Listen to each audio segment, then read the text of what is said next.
Okay, so I told you I would record the projectile motion practice problem, so that's exactly what I'm going to do. The first one says a rock is thrown at an angle of 45 degrees with the horizontal. So here's my rock. I have no idea what that is. This angle is 45 degrees. So here's my Bx and my Byi. So Byi is the sine of 45 degrees times B. Bx is the cosine of 45 degrees times B.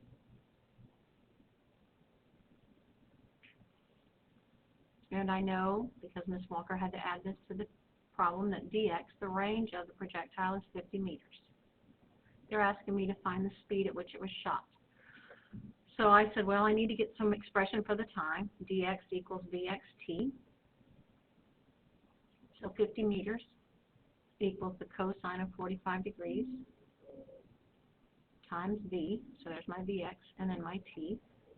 So 50 meters. Cosine of 45 is 0.7071 v. So time is going to be 50 meters over 0.7071 v. Now that's going to be the total time. If I want the time up, it's going to be half of that, or 25 meters over 0.7071 v. So I'm going to go now to Vyf equals Vyi plus Gt. This thing is going to go up and then come back down. Then its final vertical velocity on the way up will go to 0. Vyi was 0.7071 v because the sine of 45 is 0.7071. Gravity on the way up is a negative 9.8. And the time up is 25 meters over 0.7071 v. I'm going to bring this quantity over to that side. So when I do that, it becomes a positive 9.8 times 25 meters. And it's all still over the denominator of 0.7071 v. And that's equal to 0.7071 v. So I'm going to multiply both sides by that.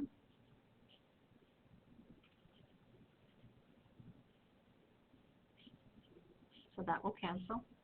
And then this side is going to get multiplied by 0.7071 v. So when I multiply those together, I'm going to get 0.5 v squared equals 245 meters squared per second squared. Divide both sides by half to get rid of that half on the right-hand side. So I'm going to be left with 490 meters squared per second squared equals v squared. Square root both sides.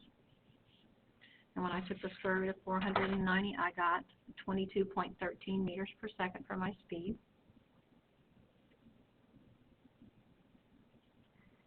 Put a box around that. And then I wanted to get my time, so I'm going to go back up here and use my expression for time.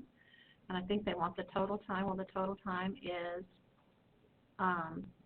50 meters over 0.7071 times my v.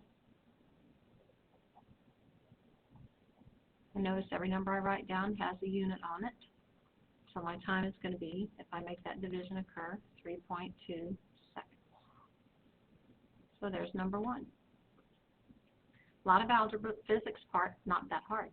Okay, number 2 says that we have a football that's thrown at an angle of 45 degrees at 9 meters per second. And it's not on planet Earth, so I want to know what is gravity on that planet that it was thrown on. So they tell us that dx is 30 meters. And so I said, well, I'm going to take my sine and cosine and find my Vx and my Vyi. Well, Vx is going to be the cosine of 45 degrees times 9. Vyi is going to be the sine of 45 degrees times 9.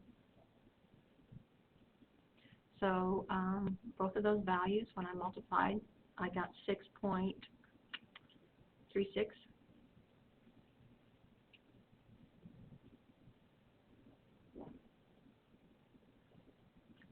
So then I said, well, I know dx, and dx is equal to dxt, so I can find my time very easily by saying that 30 meters is equal to 6.36 meters per second times t. So I got my time to be 4.72 seconds, and that's the total time. Now I just want the time up, so the time up is exactly half of that, or 2.36 seconds. So I know that VYF equals VYI plus GT. Highest point, VYF goes to 0. VYI was 6.36. Gravity, I have no idea. Time is going to be 2.36. So negative 6.36 divided by 2.36 gives me gravity. So I got gravity to be a negative 2.7.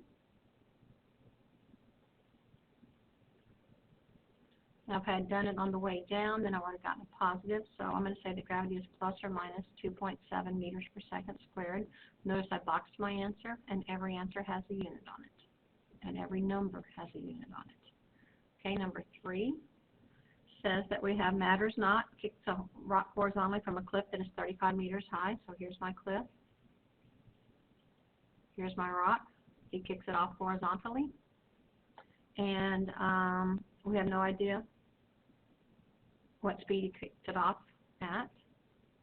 But part A says how long is the rock in the air? Well, since we know the height, we have an equation that says dy equals 1/2 gt squared plus vyit.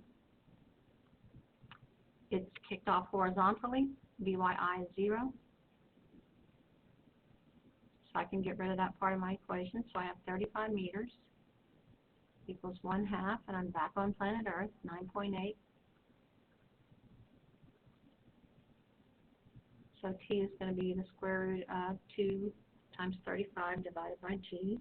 And when I did that, I got time to be 2.67 seconds, and it only has to fall, so I didn't need to double it.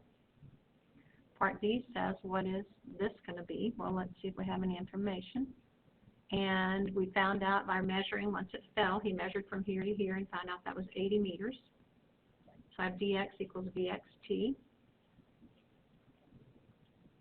So 80 meters is equal to vx, which I don't know, t, which is 2.67. So if I do my math correctly, vx is going to come out to be 29.96 meters per second. So there's B. And then C says,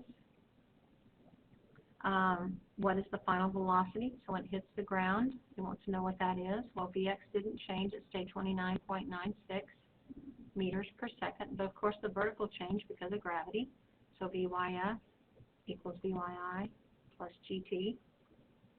Vyi is 0.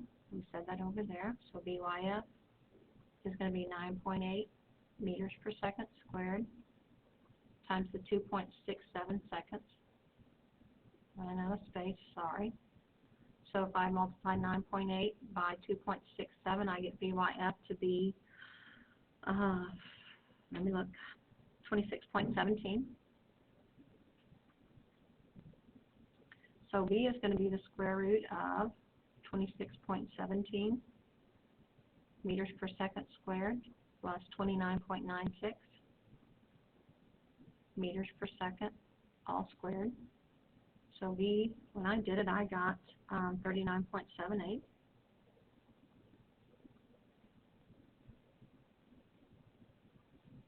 And then D wants to know the angle.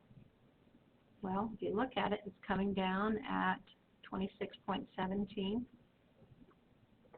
meters per second, and it's headed horizontally at 29.96.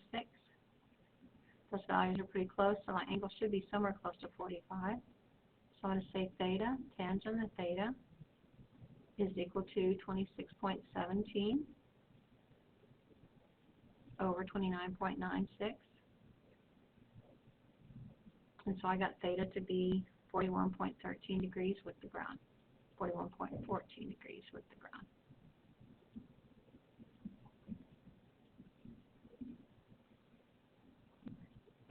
All right, so I'm going to stop there, and then I'll go on and record the rest of them.